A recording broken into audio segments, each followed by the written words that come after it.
Friday 18 जुलाई 2025 को European union ने global energy economy से रिलेटेड एक बहुत बड़ा डिसीजन लिया। अपने 18 सैंक्शंस पैकेज के अंडर ईयू ने रशियन ऑयल को टारगेट किया। इंटरेस्टिंगली इन सैंक्शंस का इम्पैक्ट सिर्फ रशिया पे ही नहीं, इंडिया पे भी पड़ रहा है। 18 सैंक्शंस पैकेज के अंडर ईयू ने गुजरात में नयारा एनर्जी के ऑयल रिफाइनरी को भी टारगेट किया है। इस रिफाइनरी में रशियन ऑयल जाइंट रॉसनेफ्ट का 49% स्टेक है। मतलब ईयू किसी भी तरह से रशियन ऑयल अपने कंट्री में नहीं आने देना चाहता। रॉसनेफ्ट रिसेंटली नयारा एनर्जी में अपना स्टेक रिलायंस को सेल करने का भी प्लान कर रहा था, लेकिन इन सैंक्शंस के कारण नयारा में स्टेक रिलायंस के ईयू ऑपरेशंस को अफेक्ट कर सकता है। इसलिए अब रिलायंस का ये स्टेक परचेज भी सैंक्शंस के कारण डाउटफुल हो गया है। लेकिन ईयू ही लास्ट 3 साल से रशियन ऑयल खरीद भी रहा था, डायरेक्टली तो नहीं, लेकिन इंडिया से रिफाइन और रीपैकेज होने के बाद। तो ईयू अचानक रशियन ऑयल का इंपोर्ट क्यों रोकना चाहता है? इससे इंडिया के बूमिंग एनर्जी मार्केट पे क्या इंपैक्ट पड़ सकता है? इस डिसीजन का फ्यूचर इंपैक्ट क्या हो सकता है? आज के वीडियो में हम ये क्वेश्चंस आंसर करेंगे। सबसे पहले हम इंडिया और रशिया के ऑयल पार्टनरशिप को एक्सप्लोर करेंगे। उसके बाद हम इंडिया के ऑयल और एनर्जी मार्केट के डेवलपमेंट को भी समझेंगे। फिर हम ईयू के सैंक्शन और इसके इंपैक्ट को समझेंगे। एंड में हम इस सैंक्शन से रिलेटेड कुछ पॉसिबिलिटीज भी डिस्कस करेंगे। चलिए शुरू करते हैं। सबसे पहले इंडिया और रशिया का ऑयल पार्टनरशिप। इस डायनामिक को समझने के लिए हमें थोड़ी सी हिस्ट्री समझनी होगी। फरवरी 2022 की बात है, जब रशिया ने यूक्रेन इन्वेड नहीं किया था। रशिया ग्लोबल ऑयल मार्केट में एक बहुत बड़ा प्लेयर नहीं था। ग्लोबल सप्लायर्स में रशिया का रैंक 17 था। इंडिया रशिया से बस 1% ऑयल इंपोर्ट करता था।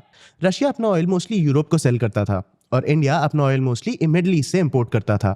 लेकिन रशिया के यूक्रेन इन्वेजन के बाद सब बदल गया। वेस्टर्न कंट्रीज ने रशियन ऑयल पे सैंक्शंस लगा दिए। इन सैंक्शंस के कारण रशिया के ऑयल एक्सपोर्ट्स पे प्रेशर पड़ने लगा, जिसके कारण रशिया को अपने ऑयल के लिए नए बायर्स ढूंढने पड़ गए। इन सैंक्शंस के कारण दूसरे कंट्रीज भी रशिया से ऑयल इंपोर्ट नहीं करना चाहते थे। रशिया को अपना ऑयल सेल करने के लिए हैवी डिस्काउंट्स देने पड़े। अर्ली 2023 में तो रशिया इंटरनेशनल ऑयल प्राइसेस से $25 to $30 के डिस्काउंट पे अपना ऑयल सेल कर रहा था। इंडिया के लिए ये एक बहुत ल्यूक्रेटिव डील था। हमारी कंट्री ऑयल के लिए इंपोर्ट डिपेंडेंट है। ऐसे में रशिया का डिस्काउंटेड ऑयल एक बहुत बड़ा कॉस्ट सेविंग अपॉर्चुनिटी बन सकता था। 18 मंथ्स, सिर्फ 18 मंथ्स में रशिया इंडिया का सबसे बड़ा ऑयल सप्लायर बन गया।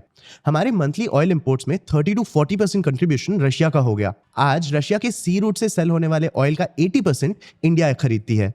ये एक बहुत ड्रास्टिक मार्केट शिफ्ट था, लेकिन यहीं से सिचुएशन काफी इंटरेस्टिंग हो जाती है। इंडिया रशिया से इंपोर्टेड ऑयल डोमेस्टिकली यूज नहीं करता। हम ये ऑयल रिफाइन करके ग्लोबल मार्केट्स में रीसेल कर देते हैं। बेसिकली हम रशियन ऑयल को व्हाइट लेबल करते हैं। रशियन ऑयल रिफाइन करके हम इसे उन्हीं कंट्रीज को बेचते हैं जिन्होंने इस ऑयल पे सैंक्शंस लगा रखे हैं। लेकिन इंडिया में सिर्फ रशियन क्रूड ऑयल इंपोर्ट और रिफाइन नहीं होता।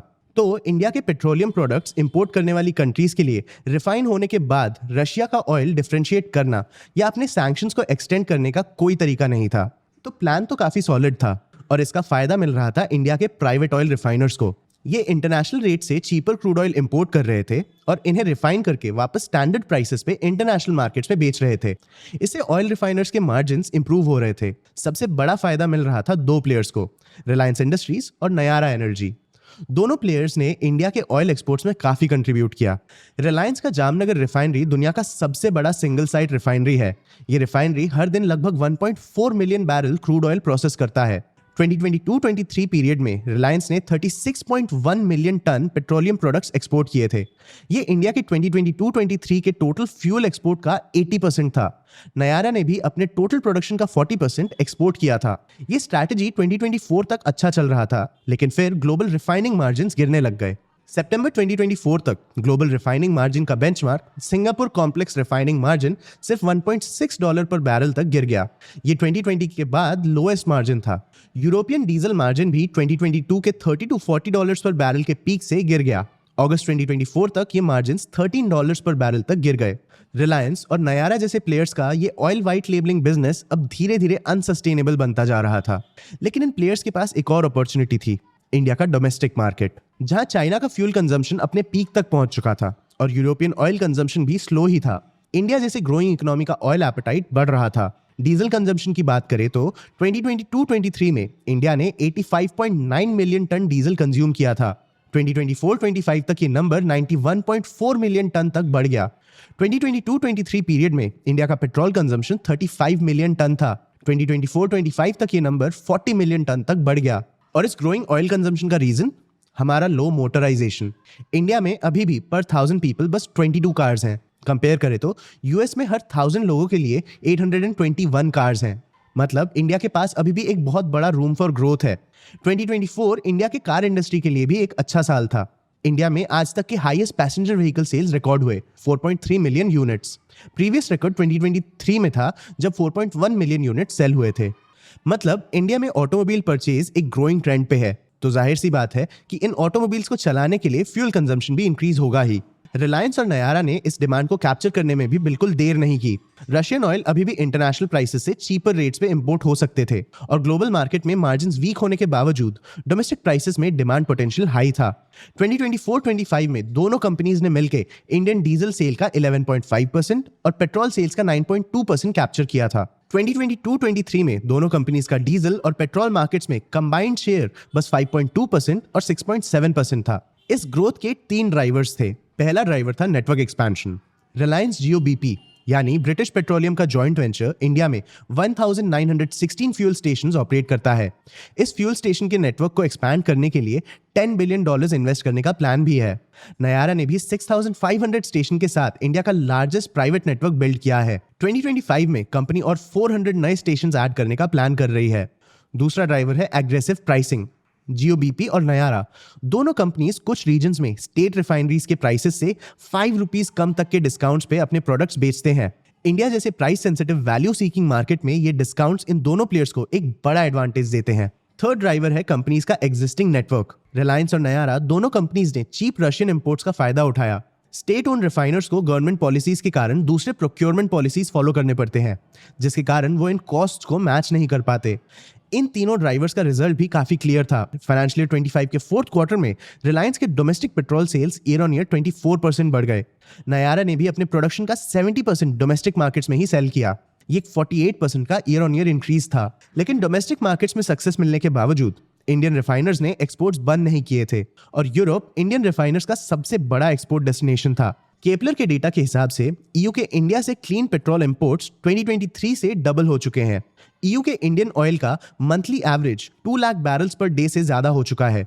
इन ईयू इंपोर्ट्स में नेदरलैंड्स, स्पेन और रोमानिया जैसे कंट्रीज का मेजर कंट्रीब्यूशन है। तो ईयू ने रशियन ऑयल के डायरेक्ट ऑयल इंपोर्ट्स पे सैंक्शंस तो लगा दिए थे, लेकिन फिर भी रशियन ओरिजिन का ऑयल ईयू के कार्स और फैक्ट्रीज को पावर दे रहा था और ये सिस्टम सबके लिए काम भी कर रहा था। ईयू क्लेम कर सकता था कि वो रशियन ऑयल इंपोर्ट नहीं कर रहा। रशिया को अपने ऑयल के लिए नए बायर्स मिल गए और इस जियोपॉलिटिकल टग ऑफ वॉर में इंडिया को रिफाइनिंग मार्जिन्स का बेनिफिट भी मिल रहा था। लेकिन फिर आया फ्राइडे 18 जुलाई और ये पूरा सिस्टम एक डिसीजन के कारण बिगड़ गया। ईयू का 18 सैंक्शंस पैकेज इस रशिया इंडिया लूपहोल को बंद करना चाहता है।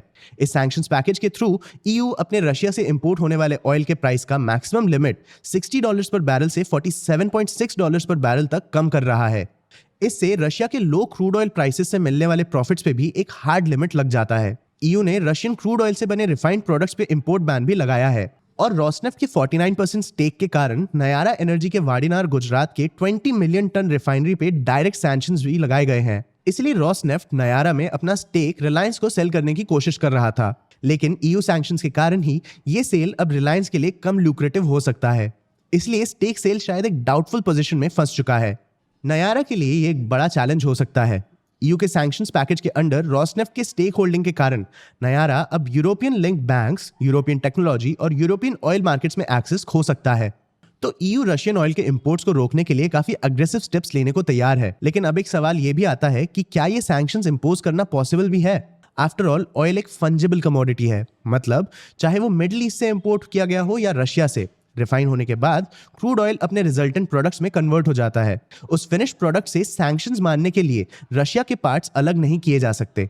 ये sanction on paper Russian oil का इंपोर्ट रोक सकता है, लेकिन इंडस्ट्री स्पेशलिस्ट का भी ये मानना है कि इस सैंक्शन को एनफोर्स करना काफी मुश्किल होगा। ईयू के इस सैंक्शन के इम्प्लीमेंटेशन में एक और हर्डल है यूएस।